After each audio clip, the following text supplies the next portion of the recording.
إذا الأمجاد قد عظمت فللأمجاد بانيها، ومن يسعى إلى العليا سيدركها بما فيها، ويبني مجده جدلا فروح الفذ يعليها. نحمده ونصلي على رسوله الكريم. اما بعد، کل ہمارے حاجی احمد حسین صاحب رحمۃ اللہ علیہ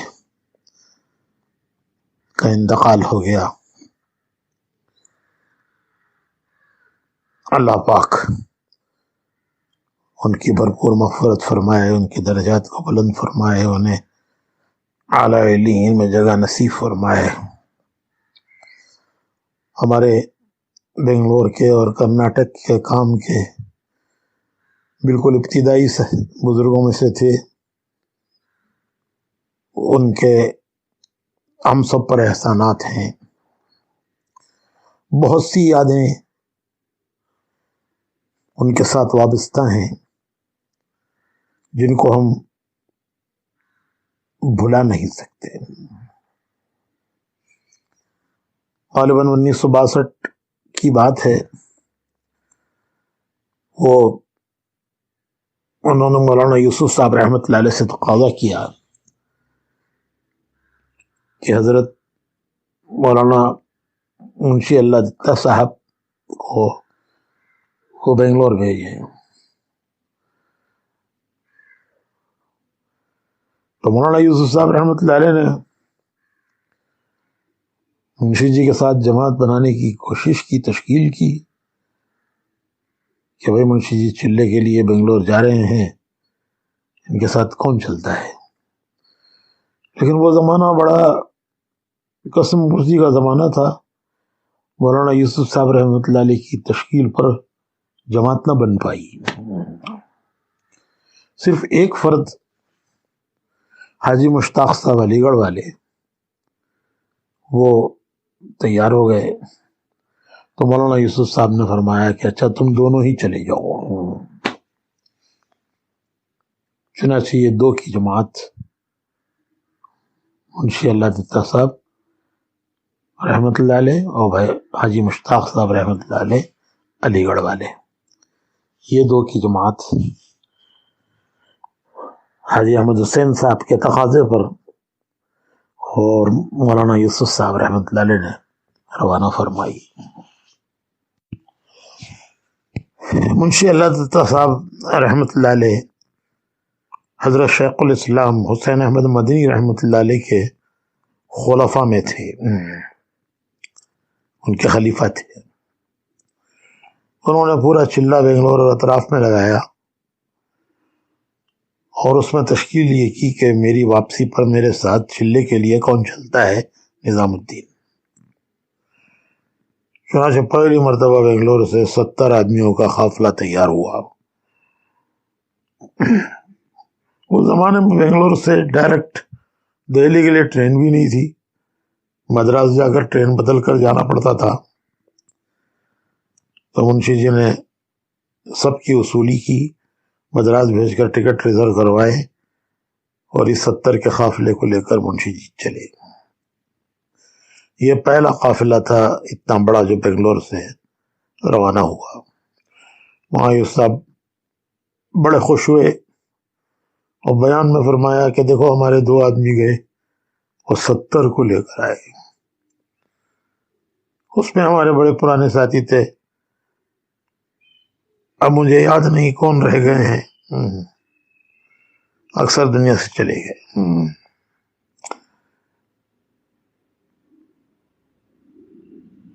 مولانا قاسم قریشی صاحب ان دنوں میں نظام الدین جا چکے تھے، وہ ہائی اسکول میں پڑھتے تھے۔ اب مجھے یاد نہیں رہا کہ وہ کس جماعت میں تھے، میں پوچھنا خلاف ادب سمجھا ان سے، تو وہ ہائی اسکول چھوڑ کر نظام الدین چلے گئے تھے اور وہاں مدرسے میں وہ پڑھ رہے تھے۔ تو یہ ابتدا ہے۔ پھر کئی بار منشی جی کا سفر ہوا، ہر سفر میں حاجی احمد حسین صاحب ان کے ساتھ ہوتے تھے، بالکل سائے کی طرح ان کے ساتھ رہتے تھے۔ صوبے کے مختلف ضلعوں میں منشی جی کا سفر ہوا، بڑے صاحب حال بزرگ تھے،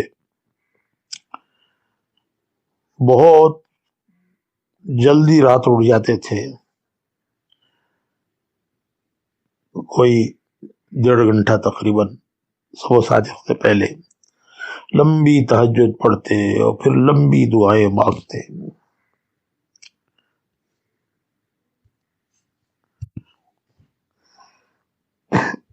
ان کی کبھی آواز کے ساتھ دعا مانگتے، کبھی اردو میں اشعار پڑھتے۔ آہ جاتی ہے فلک پر رحم لانے کے لیے، بادلو ہٹ جاؤ دے دو راہ جانے کے لیے۔ ہار ہیں بدکار ہیں ڈوبے ہوئے ذلت میں ہیں، کچھ بھی ہیں لیکن تیرے محبوب کی امت میں ہیں، رحم کر اپنے آئینے کرم کو بھول جا، ہم تجھے بھولے ہیں مولا تو نہ ہم کو بھول جا۔ اور بھی بہت سارے اشعار گنگناتے اور روتے، بہت گریہ وزاری اور الہا وزاری ان میں تھی، اور اللہ کی جناب میں بہت روتے تھے۔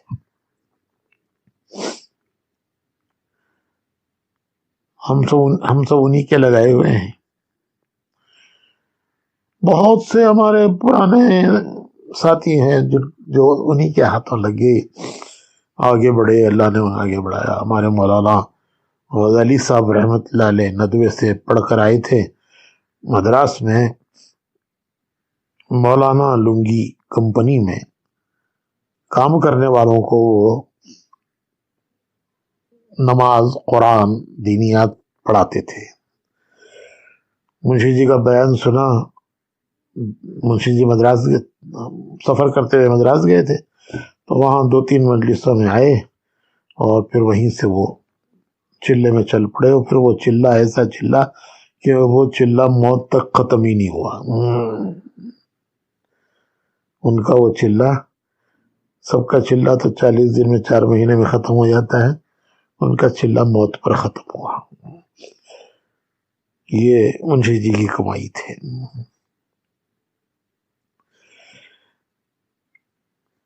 نہ تخت و تاج میں ہے نہ لشکر و سپاہ میں، جو بات مرد قلندر کی بارگاہ میں ہے۔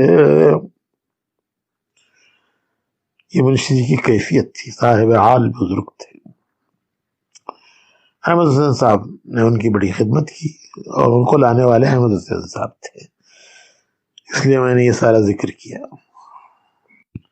میں نے خود منشی اللہ دتا صاحب رحمۃ اللہ علیہ کی زبان سے سنا ہے کہ 60 سے اوپر مرتبہ ان کو حضور اکرم صلی اللہ علیہ وسلم کی زیارت نصیب ہوئی، تو بڑے صاحب نسبت بزرگ تھے۔ ہمارے صوبے کا کام اور خصوصاً شہر بنگلور کا کام انہوں نے اٹھایا، تو اس میں حاجی احمد حسین صاحب کا بڑا حصہ ہے۔ وہی ذریعہ بنے تھے ان کو لانے کا، اور ہمیشہ ان کو لانے کا وہی ذریعہ بنے، اور ان کے ساتھ رہے، ہم بھی ساتھ رہے اسفار میں، صوبے کے اسفار میں۔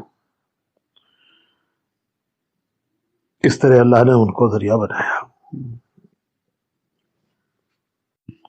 حاجی احمد حسین صاحب کے بڑے بھائی تھے حاجی ہدایت اللہ صاحب، وہ بنگلور کے امیر تھے، اور پوری حیات وہ امیر رہے۔ اس کے بعد حاجی اکبر شریف صاحب کے ساتھ حضرت جی رحمت اللہ علیہ نے شورا بنائی، مولانا ابو سعود صاحب رحمۃ اللہ علیہ بھی ان دنوں بنگلور آ چکے تھے۔ مولانا ابو سعود صاحب رحمۃ اللہ علیہ نے مولانا یوسف صاحب کے مشورے سے سبیل الرشاد کی بنیاد ڈالی۔ مولانا چاہتے تھے اور انہوں نے اپنی اس خواہش کا اظہار کیا تھا مولانا یوسف صاحب رحمۃ اللہ علیہ سے کہ حضرت میں ایک ایسا مدرسہ قائم کرنا چاہتا ہوں کہ جس کی بنیاد دعوت و تبلیغ بھی ہو اور تعلیم بھی ہو، دعوت و تبلیغ کے ساتھ تعلیم ہو۔ تو مولانا صاحب کے مشورے سے وہ بنگلور آئے۔ اس میں مولانا ابو سعود صاحب رحمۃ اللہ علیہ کا پوری طرح ساتھ دینے والے ہیں، ہر لحاظ سے مولانا کا ساتھ دینے والے، اگرچہ کہ اور لوگ بھی تھے لیکن سب سے زیادہ ساتھ دینے والے مولانا ابو سعود صاحب رحمۃ اللہ علیہ کا وہ احمد حسین صاحب تھے۔ جگہ کی خریداری میں اور پھر مدرسہ شروع کرنے میں اور اس کی افتتاح میں مولانا یوسف صاحب رحمۃ اللہ علیہ کو یہاں دعوت دینا، مولانا صاحب تشریف لائے، مدرسے کی افتتاح فرمائی، اس سارے کام میں مولانا ابو سعود صاحب رحمۃ اللہ علیہ کے ساتھ حاجی احمد حسین تھے۔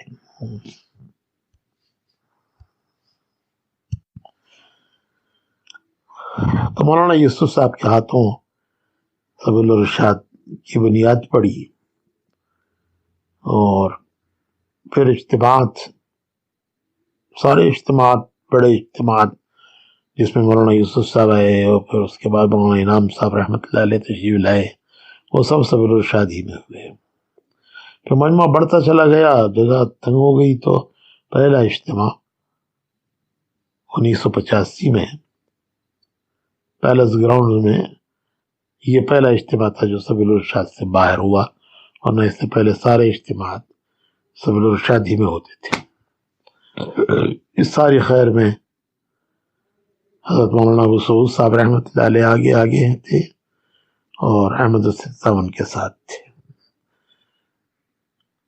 اللہ اس سب کا بہترین اجر ان حضرات کو عطا فرمائے، پوری امت کی طرف سے اللہ، اور خصوصاً ہمارے کرناٹک اور بنگلور کی طرف سے اللہ ان سب اس کا بہترین اجر ان حضرات کو نصیب فرمائے۔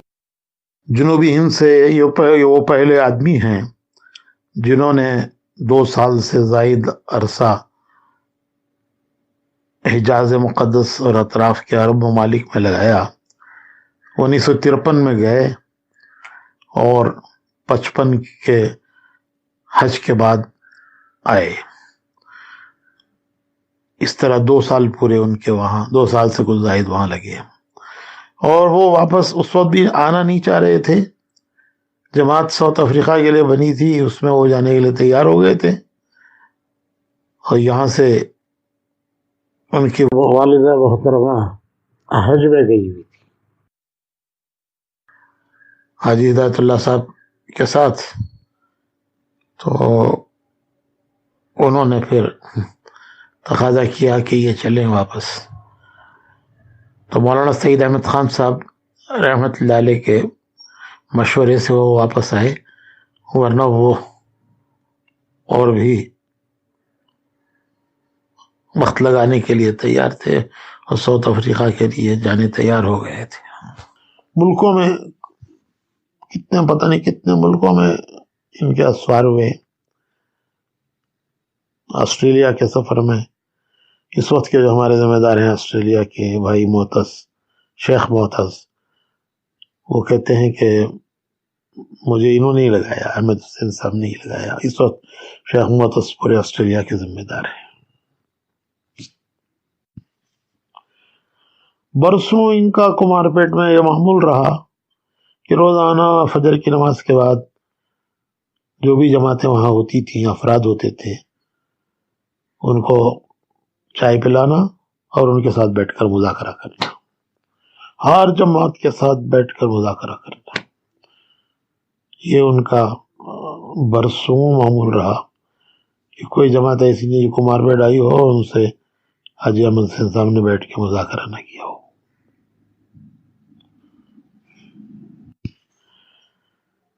یہ 4 بھائی تھے، 6 بھائی تھے۔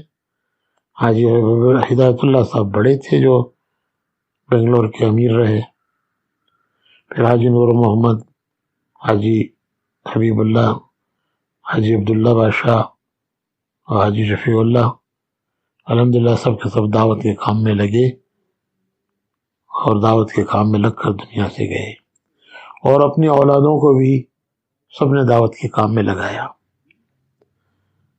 تو یہ ایک مثالی خاندان تھا، ابتدائی گھرانہ دعوت کا۔ اللہ پاک ہمیں بھی اسی طرح سے پورے خاندانوں کو اور اولادوں کو اللہ پاک قبول فرمائے، اور پتہ نہیں کتنی خیریں جو اس وقت یاد نہیں آ رہی ہیں ان کی زندگی میں تھیں، اور اللہ نے ان سے بہت کام لیا۔ آخر میں اپنے ہی لگائے ہوئے باغ دارالعلوم سبیل الرشاد میں وہ سپرد خاک ہو گئے۔ اللہ غریق رحمت فرمائے ان کے گھر والوں کو، اور ہم سب کو اللہ بہترین بدل نصیب فرمائے، اور ان کے تمام متعلقین اور عائزہ کو اللہ صبر جمیل نصیب فرمائے، ان کی مثال کو سامنے رکھ کر چلنے کی اللہ ہم سب کو توفیق نصیب فرمائے۔ وآخر دعوانا ان الحمد للہ رب العالمین۔